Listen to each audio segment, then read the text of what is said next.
Hello friends, welcome to Panacea classes. UP special की series में आप लोगों का स्वागत है।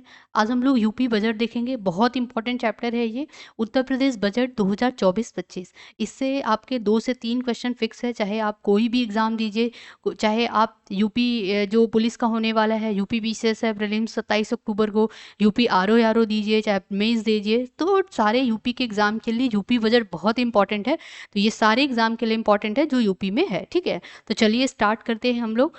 तो जो उत्तर प्रदेश बजट 2024-25 है, ये 5 फरवरी 2024 को उत्तर प्रदेश सरकार के द्वारा वित्त मंत्री सुरेश खन्ना के द्वारा ये वित्तीय वर्ष 2024-25 का बजट पेश किया गया। बजट का आकार कितना है, तो ये लगभग जो है आपका यहाँ पे देखेंगे 73 लाख करोड़ का बजट का आकार है, यानी कि 73,06,437 करोड़ का है, ठीक है।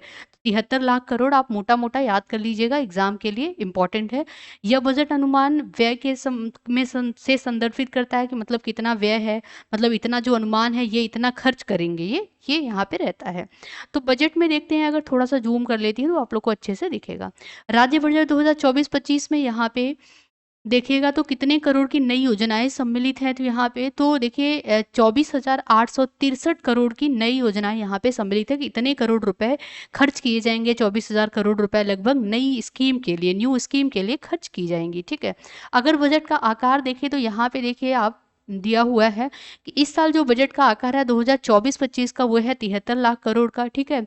और उसके बाद अगर यहाँ पे देखते हैं उसके पीछे का 23-24 का जो बजट का आकार था वो 9 लाख करोड़ का था, तो यानी कि 69 लाख करोड़ का था। 73 लाख करोड़ तो धीरे धीरे कितना बढ़ा, 4 लाख करोड़ का बढ़ा है यहाँ पे। तो ये याद रखिएगा, परसेंटेज ज़्यादातर पूछ लेता है, ठीक है। ये इसका डिटेल में यहाँ पे दिया गया है, तो इसको देख लेते हैं हम लोग।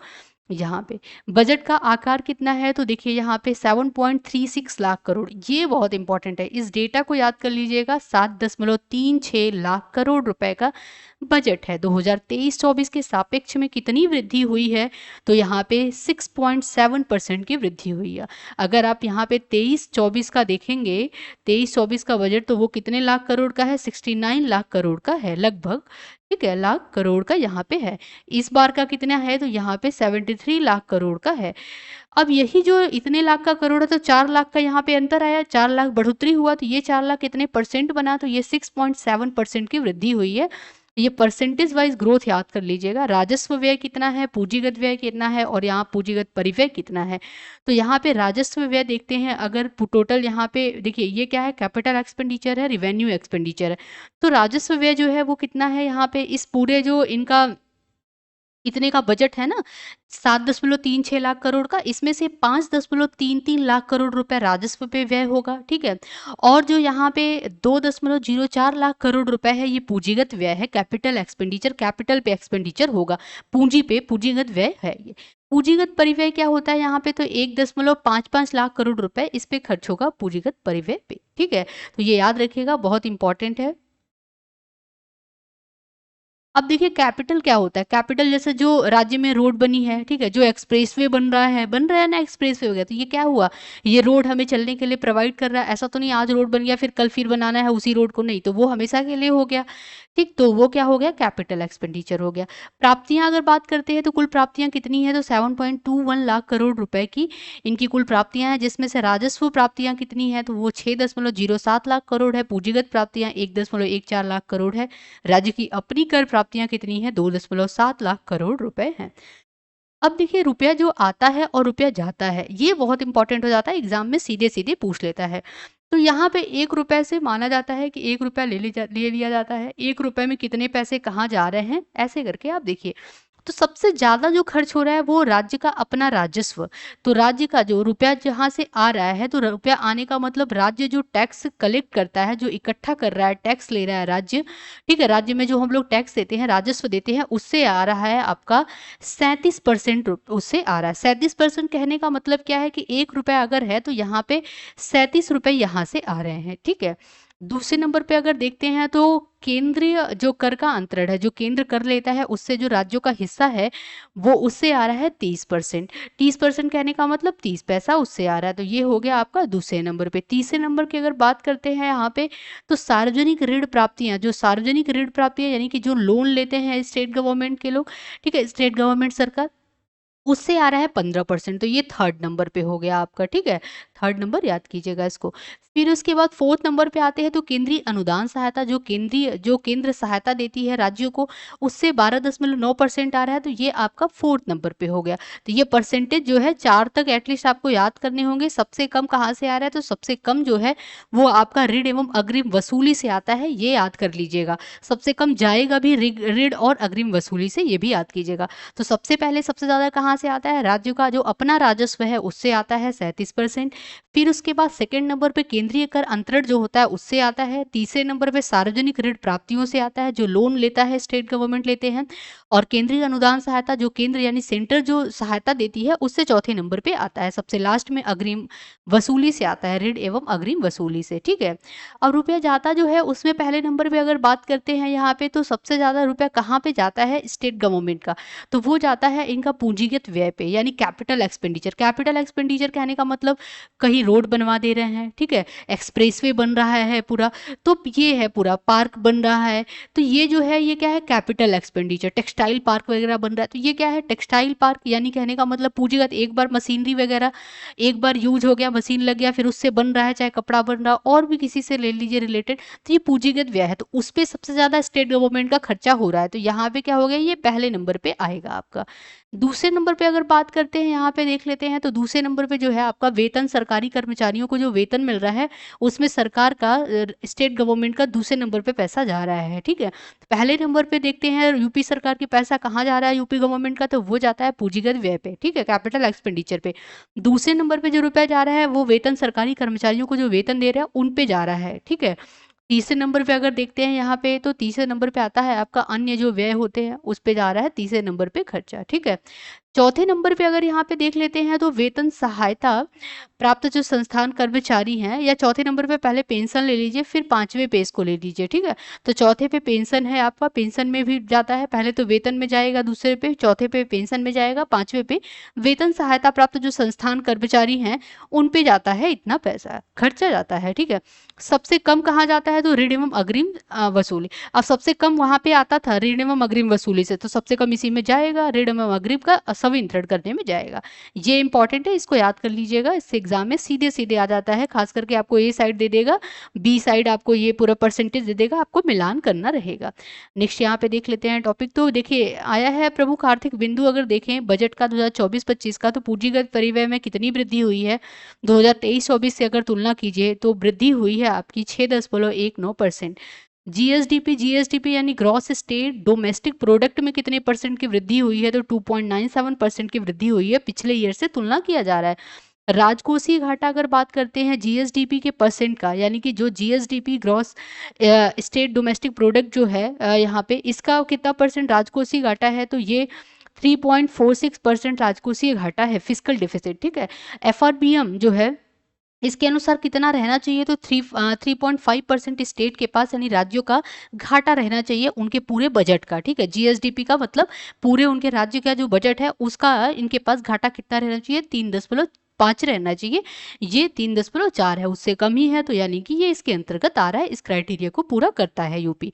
राज्य का ऋण कितना होगा, तो ये 32% से कम है राज्य का ऋण, तो ये इंपॉर्टेंट है, इसको याद कीजिएगा।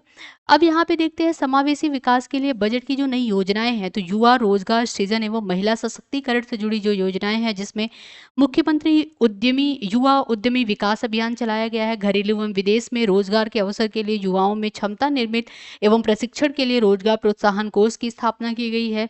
राष्ट्रीय फैशन प्रौद्योगिकी संस्थान की स्थापना की गई है। 2 मेगावाट सरकारी आईटी की स्थापना, और इसमें 69 आईटीआई का यहाँ पे क्या किया गया है, आईटीआई का उन्नयन किया गया है। 2 मेगा सरकारी आईटीआई का स्थापना किया गया है। Sports science and injury centre की स्थापना की गई है। मुख्यमंत्री कन्या सुमंगला योजना के अंतर्गत प्रावधानित राशि कितनी है, अब ये जो राशि है ना ये बढ़ा दी गई है, इसलिए ये बहुत इंपॉर्टेंट हो जाता है, इसको डबल स्टार कर लीजिएगा कि मुख्यमंत्री कन्या सुमंगला योजना के अंतर्गत जो राशि 15,000 रुपए मिलती थी, वो राशि 25,000 रुपए कर दी गई है, ठीक है। ये इंपॉर्टेंट है। वरिष्ठ नागरिक कल्याण कोष का गठन किया गया है इस बजट में। तो 15 से कितना बढ़ा दिया गया, 25 बढ़ा दिया गया, याद कीजिएगा 25,000 हो गया।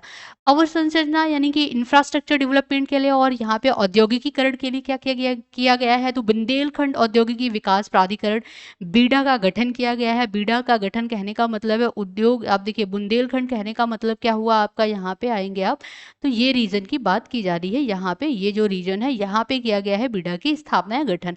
फॉर्च्यून 500 कंपनियों के यहाँ पे एफडीआई नीति 2023 में परिवर्तन किया गया है। सेमीकंडक्टर नीति 2023 आई है। आगरा लखनऊ एक्सप्रेसवे और पूर्वांचल एक्सप्रेसवे को जोड़ने के लिए 60 किलोमीटर का नया लिंक एक्सप्रेसवे बनाया जाएगा। नगरीय क्षेत्रों में स्मार्ट वाटर ड्रेनेज कार्यक्रम हेतु बजट का प्रावधान किया गया है। अनुसंधान एवं यहाँ पे नवरचना इनिशिएटिव के लिए क्या किया गया, इंस्टीट्यूशन इनिशिएटिव के लिए तो ये किया गया है यहाँ पे सरकारी विभागों में आर्टिफिशियल इंटेलिजेंस एमएल और अत्याधुनिक तकनीकी का प्रयोग किया जाएगा। एआई सेंटर उत्कृष्टता केंद्र की स्थापना की जाएगी। $1 ट्रिलियन लक्ष्य की प्राप्ति के लिए सांख्यिकी, अब देखिए 1 ट्रिलियन यूपी का जो $1 ट्रिलियन इकोनॉमी बनाने का लक्ष्य है ये 2027 तक का लक्ष्य है, तो ये याद रखिएगा 2027 तक $1 ट्रिलियन इनको बनाना है इकोनॉमी यूपी को, ठीक है, यूपी गवर्नमेंट को, तो ये याद रखिएगा। अब यहाँ पे जो आईआईटी कानपुर है उसमें 500 विषय के सुपर स्पेशलिटी अस्पताल वाले स्कूल ऑफ मेडिकल रिसर्च एवं टेक्नोलॉजी की स्थापना की गई है, ठीक है। नेक्स्ट यहाँ पे पर्यटन एवं संस्कृति विभाग से देखते हैं तो अयोध्या, काशी, मथुरा, वृंदावन और नैमिषारण्य जो है ये सीतापुर में है। नैमिषारण्य इसको पूरा डेवलप किया जाएगा। विंध्यवासिनी धाम, देवी पाटन और नाथ कॉरिडोर बरेली में है। में थीम आधारित अवस्थापना सुविधाओं को का विकास किया जाएगा। प्रयागराज में कुंभ महासंग्रहालय की स्थापना की जाएगी। 25 में महाकुंभ भी लगने वाला है, तो इसको ध्यान में रखते हुए कृषि एवं संबद्ध क्षेत्र में देखते हैं मुख्यमंत्री खेत सुरक्षा योजना, राज्य कृषि विकास योजना, निजी ट्यूबवेल के लिए बिजली के दरों को 100% सब्सिडी दिया जाना, यानी कि जो निजी ट्यूबवेल जिनके पास है उनको जो है बिजली मुफ्त में मिलेगा। 100% सब्सिडी का मतलब मुफ्त में मिलेगा, जो भी आएगा उनका बिजली का बिल वो पूरा माफ कर दिया जाएगा। गन्ने के राज परामर्श मूल्य 20 रुपए प्रति क्विंटल की बढ़ोतरी हुई, तो जो परामर्श मूल्य था उससे 20% और बढ़ा दिया गया है राज्य में, ठीक है। और यहाँ पे आता है आपका फेयर, अधिक गन्ने के लिए फेयर एंड रिम्यूनरेटिव प्राइस होता है, fair and remunerative price FRP होता है, तो उससे जो है जो यहाँ पे हुआ होगा सेंटर का, केंद्र सरकार ने जो किया होगा उससे 20 रुपये बढ़ा करके राज्य सरकार देगी। मुख्यमंत्री लघु सिंचाई योजना, organic culture lab, tissue lab and कृषि पर्यटन केंद्र की स्थापना की जाएगी। प्रमुख वित्तीय यहाँ पे संकेतक देखते हैं तो महामारी के बाद निरंतर 14% से अधिक आर्थिक विकास हुआ है। महामारी कहने का मतलब कोविड-19 के बाद की ग्रोथ अगर देखें तो यूपी में ग्रोथ जो है वो 14% की वृद्धि हुई है, ठीक है। जैसे यहाँ पे देखिए 2020-21 में कितनी थी, तो ये 17 थी, फिर उसके बाद यहाँ पे लाख करोड़ में दिया है तो 17 लाख करोड़, फिर 21 में यहाँ पे देखें तो 18 लाख करोड़, 22 लाख करोड़, अब सीधे यहाँ पे 24 लाख करोड़ आई है 2024-25 में, ठीक है। तो ये आर्थिक ग्रोथ की बात हो रही है। प्राप्तियों में वृद्धि मुख्यतः राज्य के अपने कर राजस्व के माध्यम से अर्जित किया गया है, तो ये अगर देखते हैं यहाँ पे तो जो राजस्व प्राप्तियां हैं करोड़ में दिया गया है, परसेंटेज में ज्यादातर पूछ लेता है, करोड़ में आप ये याद भी कर सकते हैं, ठीक है। और परसेंटेज में याद कीजिए, ज्यादा पूछता है परसेंटेज वाइज ही। नेक्स्ट यहाँ पे देख लेते हैं पूंजीगत व्यय पर जो बल दिया गया है, तो उसमें देखिए राज्य का कुल जो व्यय है वो कितना है यहाँ पे, तो ये देखिए ये इसका मतलब कहने का मतलब 2023-24 में जो एस्टिमेट किया गया था वो अब यहाँ पे ये पूरा इसको संशोधित डेटा है ये, ठीक है। ये क्या है आपका संशोधित डेटा है यहाँ पे, यानी कि 63,32,062 रुपए है, 2,362 सॉरी, ठीक है। अब यहाँ पे आप देखिएगा तो 73 लाख आ जाएगा, 437 लाख करोड़, तो ये आ जाएगा आपका लाख करोड़ में ही है, ये करोड़ में है, सॉरी लाख में नहीं होगा, करोड़ में है यहाँ पे डेटा ये दिया हुआ है। तो 73 लाख करोड़ रुपए यहाँ पे मोटा मोटा ले लीजिए, ये 2024-25 में अनुमानित है। किसके लिए? राज्य का कुल व्यय, यानी कितना करोड़ यहाँ पे क्या होगा एक्सपेंडिचर होगा, ये बजट में ऊपर भी देख लिया था हम लोगों ने, ठीक है, 7.36 लाख करोड़। अब देखते हैं प्रमुख विभागों में आवंटन, अगर देखते हैं तो प्राथमिक शिक्षा में कितना आवंटन किया गया है, तो 76,000 करोड़ किया गया है। ऊर्जा में कितना किया गया है? 57,000। जो इंपॉर्टेंट है उसको याद कीजिए, स्वास्थ्य एवं परिवार कल्याण मंत्रालय के लिए 27,000 करोड़ का रुपये यहाँ पे आवंटित किया गया है, निकाला गया है बजट में। नगर विकास के लिए 25,000 करोड़, ग्रामीण विकास के लिए 25,409 करोड़। तो यहाँ पे आप एक चीज देख सकते हैं कि नगर विकास के लिए जो है वो ज्यादा किया गया है, निकाला गया है बजट में से, ग्रामीण विकास के लिए थोड़ा सा कम। तो ये यहाँ पे तुलना करके पढ़ सकते हैं। नमामि गंगे एवं ग्रामीण जल आपूर्ति के लिए 25,000 करोड़ रुपए पंचायती राज के लिए, 21,000 करोड़ और भारी एवं मध्यम उद्योग के लिए यहाँ पे, तो इसके लिए 21,000 करोड़ रुपए निकाला गया है, आवंटित किया गया है। प्रमुख योजनाएं के लिए आवंटन तो देखिए, सर्व शिक्षा अभियान के लिए 21 यहाँ पे जो करोड़ 21,000 करोड़ रुपए का आवंटित किया गया है। जल जीवन मिशन बहुत इंपॉर्टेंट है, इसके लिए 22,000 करोड़, ये बहुत इंपॉर्टेंट हो जाता है, याद कीजिएगा। पीएम आवास योजना ग्रामीण के लिए 24 यहाँ पे 2,441। स्वच्छ भारत मिशन ग्रामीण के लिए 4,864 है यहाँ पे। पेंशन के लिए मनरेगा याद कर लीजिएगा, तो 5,000 यहाँ पे 60, और पेंशन के लिए 12,620 रुपए। पीएम आवास योजना शहरी के लिए 3,948। अगर आप ग्रामीण के देखिए तो 2,441, तो शहरी के लिए ज़्यादा निकाला गया है, ये भी याद रखिएगा। मुख्यमंत्री कन्या सुमंगला योजना के लिए 700 करोड़ रुपए निकाला गया। इसी के तहत जो है 15,000 से 15 के से बढ़ा करके कितना कर दिया गया है, इस बजट पे 25 के कर दिया गया है, तो ये याद रखिएगा, इंपॉर्टेंट है। ऑपरेशन यहाँ पे कायाकल्प, आप देखिए ये सारे स्कीम जो है ना, अभी अलग से चैप्टर लेके आऊंगी, यूपी के सारे स्कीम है, बहुत इंपॉर्टेंट है। ऑपरेशन कायाकल्प किसके लिए शुरू किया गया, ठीक है। ये कन्या सुमंगला जो अभी पढ़ा हम लोगों ने, मातृवंदना योजना, ठीक है। तो ये युवा विवेकानंद युवा सशक्तिकरण योजना, ये सारे स्कीम पूरा अच्छे से पढ़ेंगे। कायाकल्प बेसिकली प्राइमरी बच्चों के लिए चलाया गया है, स्टूडेंट के लिए चलाया गया है, प्राइमरी और माध्यमिक शिक्षा के लिए। तो ये पूरा उस टाइम डिटेल में पढ़ेंगे, ये पूरा निकाला गया है। देखिए यहाँ पे अटल औद्योगिक अवसंरचना मिशन के लिए 400 करोड़ रुपए, महाकुंभ मेला याद कर लीजिएगा, 2500 करोड़ रुपए यहाँ पे निकाला गया है, ठीक है। और urban flood and storm water drainage योजना के लिए 1,000 करोड़ रुपए निकाला गया है। स्मार्ट सिटी योजना के लिए 400 करोड़, मुख्यमंत्री आवास योजना के लिए 1,140 करोड़, कुसुम योजना के लिए 449 करोड़ रुपए निकाला गया है, ठीक है। ये डेटा आपको लिखना ही पड़ेगा, ऐसे भूल जाता है।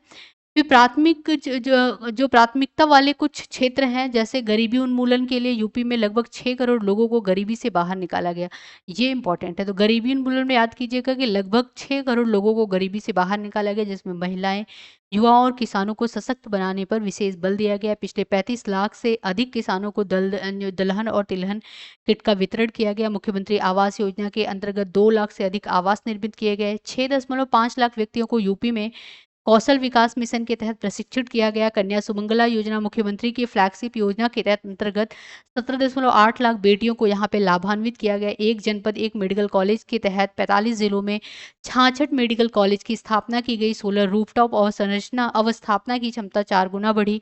हेरिटेज कवरेज यहाँ पे बढ़ाने के लिए 1 वर्ष में 36 करोड़ से अधिक वृक्षारोपण किया गया, ठीक है। सॉरी, हरित कवरेज है यहाँ पे, उसके हरित को बढ़ाने के लिए यहाँ पे किया गया। और मुख्यमंत्री युवा स्वरोजगार योजना के तहत 1.8 लाख करोड़ रोजगार स्वीकृति मिली है, ठीक है।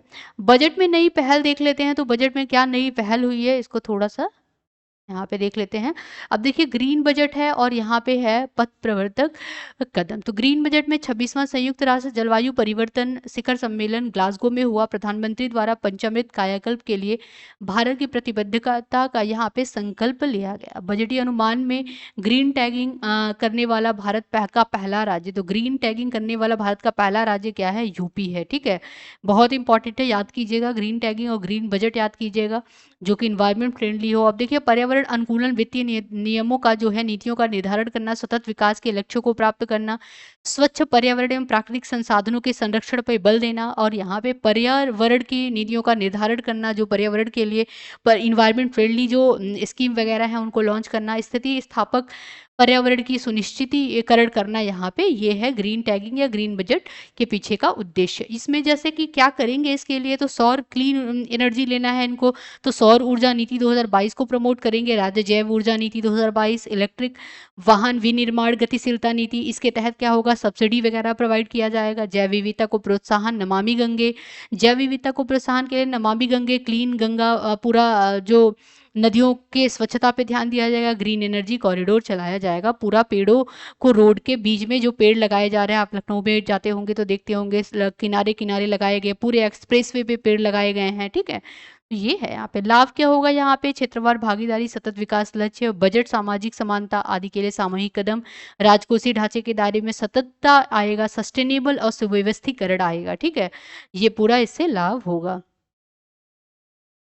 भारत में प्रथम में देखते हैं तो जो यूपी की कौन सी स्कीम भारत में प्रथम है, प्रधानमंत्री मुद्रा योजना में यूपी पहले नंबर पे है। यहाँ पे यूपी क्या है, फर्स्ट नंबर पे है रैंक पे। प्रधानमंत्री सुरक्षा बीमा योजना में का लाभ उठाने में यूपी पहले नंबर पे है। प्रधानमंत्री जनधन योजना में भी यूपी फर्स्ट नंबर पे है। पीएम स्वनिधि योजना के तहत जो यहाँ पे पीएम स्वनिधि यानी कि जो स्ट्रीट वेंडरर्स हैं, जो ठेले और रेहड़ी पटरी वाले हैं, उनको 10,000 जो लोन दिया जाता है वो है पीएम स्वनिधि योजना। ठीक है, उस पे भी उत्तर प्रदेश पहले नंबर पे है। अटल पेंशन योजना के तहत भी उत्तर प्रदेश पहले नंबर पे है। भारत में दूसरा प्रधानमंत्री जीवन ज्योति बीमा के अंतर्गत उत्तर प्रदेश दूसरे नंबर पे यहाँ पे है।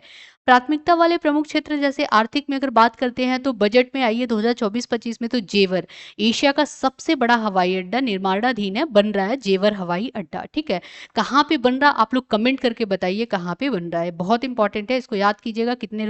खर्चा कितना हो रहा है, तो 1100 करोड़ का खर्चा हो रहा है। 1100 मतलब 1150 करोड़ रुपए का खर्चा इस पे हो रहा है। एक्सप्रेसवे यहाँ पे ऑएनएच के साथ औद्योगिक नोड्स की जो कनेक्टिविटी लखनऊ आगरा एवं पूर्वांचल, तो ये 500 करोड़ रुपए राष्ट्रीय ग्रामीण स्वास्थ्य मिशन के तहत यहाँ पे किया जा रहा है। 14 नए मेडिकल कॉलेज खोले जाएंगे। ठीक है, अब यहाँ पे देखते हैं उद्यम। उद्यम के अंतर्गत पंजीकृत जो एमएसएमई की संख्या है, यहाँ पे एमएसएमई है, ये एमएसएमई लिख लीजिए, माइक्रो स्मॉल मीडियम एंटरप्राइजेस। ठीक है, सूक्ष्म लघु यहाँ पे मध्यम जो टाइप की यहाँ पे बिजनेस है वो, उसकी संख्या उद्यम में 22 लाख से अधिक एमएसएमई का पंजीकरण सुगम प्रक्रिया का यहाँ पे परिचालन होगा। तो उद्यम पोर्टल एमएसएमई के लिए शुरू किया गया, मोटा मोटा ये याद कर लीजिएगा। 22 लाख से अधिक एमएसएमई के जो है पंजीकरण इसके तहत कराए गए हैं। ठीक है, निर्यात तत्परता सूचकांक है, माल निर्यात है यहाँ पे, और लीड सूचकांक है। तो लीड सूचकांक अगर देखें तो लीड सूचकांक यहाँ पे 2019 में 13th रैंक पे दिया गया था, अब 2022 में यूपी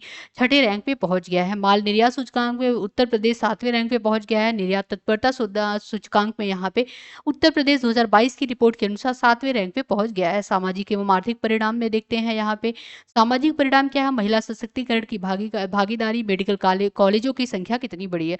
महिला सशक्तिकरण की भागीदारी में देखते हैं 2023 में महिला सशक्तिकरण की भागीदारी में यहाँ पे 32% हुआ है, 14 से बढ़ोतरी हुआ है 32। मेडिकल कॉलेज 2017 में 17 थे और 2023 में 73 हो गए, तो ये बहुत बड़े लेवल पे इसकी बढ़ोतरी हुई है, ये भी याद रखिएगा। नल से पेयजल आपूर्ति विस्तार यहाँ पे देखते हैं 2017 में कितने था, 2% था, अभी विस्तार होकर के 72% हो गया है। यहाँ पे PMY देखिए प्रधानमंत्री, यहाँ पे PM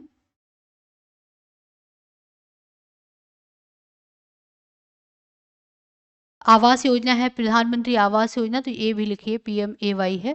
आवास योजना के अंतर्गत यहाँ पे 2017 में 5 लाख घरों को प्रोवाइड किया गया था, अभी 47 लाख घर को प्रोवाइड किया गया है। ठीक है, अवसंरचना में इंफ्रास्ट्रक्चर में देखते हैं तो एक्सप्रेसवे की लंबाई कितनी हो गई 2022 में, 1314 हो गई। एयरपोर्ट्स की संख्या कितनी हो गई 2022 तक, टोटल 19 हो गई। मेट्रो रेल सिस्टम की लंबाई 5 शहरों में यहाँ पे इतनी हो गई, 108 हो गई।